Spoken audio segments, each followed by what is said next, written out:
खबर प्रतापगढ़ से है। आज प्रतापगढ़ दौरे पर नितिन गडकरी रहेंगे। केंद्रीय सड़क एवं परिवहन मंत्री नितिन गडकरी का प्रतापगढ़ दौरा दोपहर 12:30 बजे हेलीकॉप्टर से दशहरा मैदान पहुंचेंगे। दशहरा मैदान में जनसभा को संबोधित करेंगे। गडकरी NHAI के अधिकारियों के साथ गडकरी चर्चा भी करेंगे।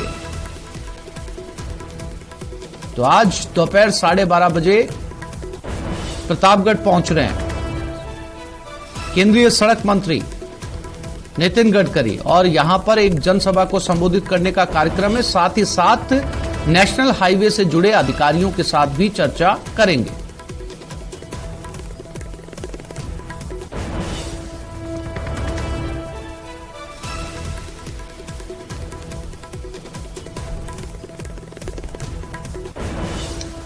मुख्यमंत्री अशोक गहलोत के पैरों में चोट लगी है। उनके दोनों पैरों के अंगूठे और नाखूनों में चोट आई है। सवाई मानसिंह अस्पताल में उनका इलाज हुआ है।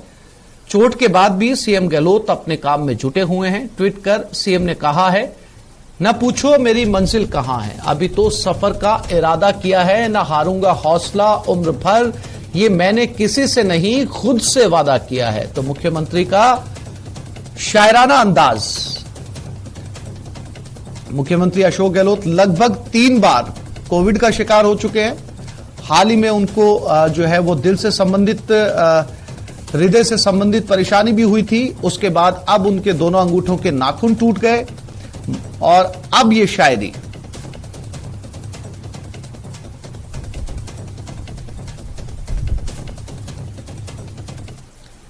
प्राथमिक विद्यालय अध्यापक सीधी भर्ती 2022 में नॉन टीएसपी और टीएसपी क्षेत्र के लिए लेवल प्रथम की प्रारंभिक पात्रता जांच के बारे में विस्तृत दिशा निर्देश जारी किए गए हैं। शाला दर्पण पोर्टल पर अभ्यर्थियों के पंजीकरण की प्रक्रिया शुरू कर दी गई है। शिक्षा मंत्री डॉक्टर बीडी कल्ला ने बताया कि विभाग की ओर से पूरी व्यवस्थाएं की गई है।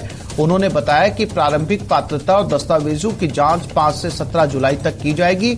अभ्यर्थियों की सहायता के लिए निदेशालय और हर जिले में कंट्रोल रूम भी बनाए गए हैं।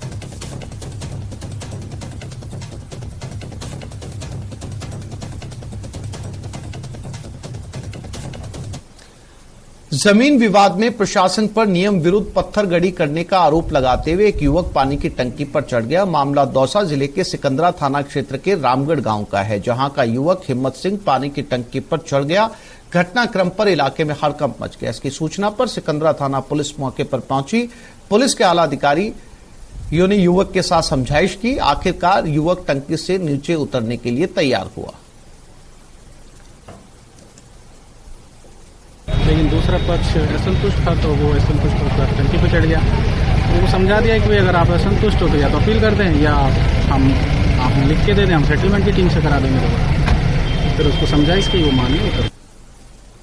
दौसा जिले के रालावास गांव में जमीन को लेकर जंग देखने को मिली, जब दो पक्ष जमीन के लिए आपस में भिड़ गए।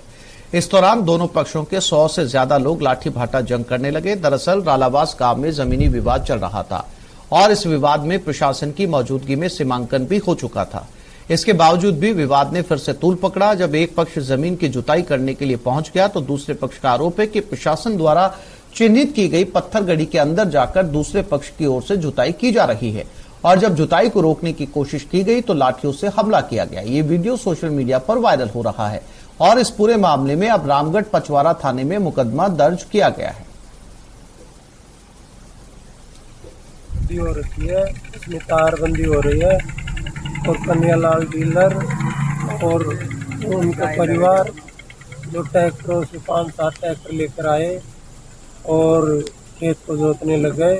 जब हम वीडियो बनाने गए तो उन्होंने लाठी डंडों से मारपीट की। इसमें 4-5 लोग घायल हैं, 4 महिलाएं, 3 पुरुष और जबरदस्ती जमीन को जोत रहे हैं।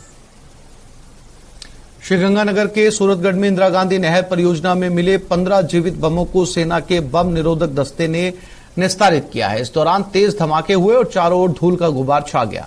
इंदिरा गांधी नहर परियोजना के री-लाइनिंग और साफ सफाई के काम के दौरान 15 जिंदा बम मिले। पुलिस ने इन्हें सुरक्षा घेरे में रखवाया। आज सेना के बम निरोधक दस्ते ने सूरतगढ़ की बिरधवाल चौकी पुलिस की मौजूदगी में सभी बमों को डिफ्यूज किया।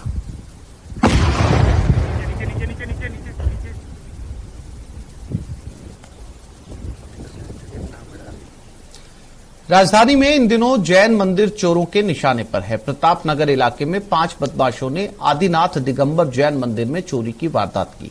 चोरी की पूरी वारदात सीसीटीवी में कैद हो गई। जानकारी के मुताबिक आधी रात 3 बजे गैंग में शामिल नाबालिग को खिड़की के रास्ते से बदमाशों ने अंदर घुसाया। इसके बाद बाकी बदमाश मंदिर में घुसकर करीब 150 किलो वजनी दान पात्र चुराकर भाग निकले। इसके बाद मंदिर से दान पात्र गायब देखकर प्रतापनगर थाने में सूचना दी गई। चोरी हुआ दान पात्र घोड़ा सर्किल पर सड़क के किनारे मिल गया। चोर दान पात्र के ताले तोड़कर नकदी चुराकर भाग निकले।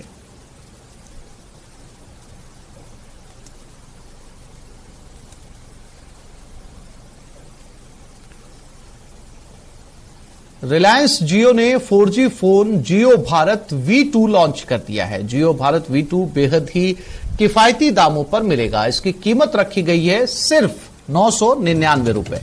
मार्केट में उपलब्ध इंटरनेट पर काम करने वाले जितने भी फोन उपलब्ध हैं उनमें जियो भारत V2 का दाम सबसे कम है। देश में निर्मित और मात्र 71 ग्राम वजनी जियो भारत V2 4G पर काम करता है। इसमें HD voice calling, FM radio, 128 GB का SD मेमोरी कार्ड सपोर्ट जैसे फीचर्स हैं।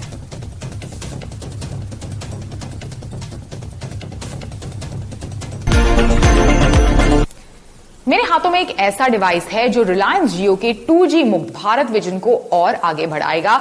जो 2G कस्टमर्स है जिनको ट्रांजिशन करना है टू 4G, उनके लिए खास जियो ने अपना जियो भारत डिवाइस लॉन्च किया है जो बेस्ट इन क्लास जियो के 4G नेटवर्क को यूजर्स के लिए, खासकर यूजर्स को उसका एक्सेस देता है।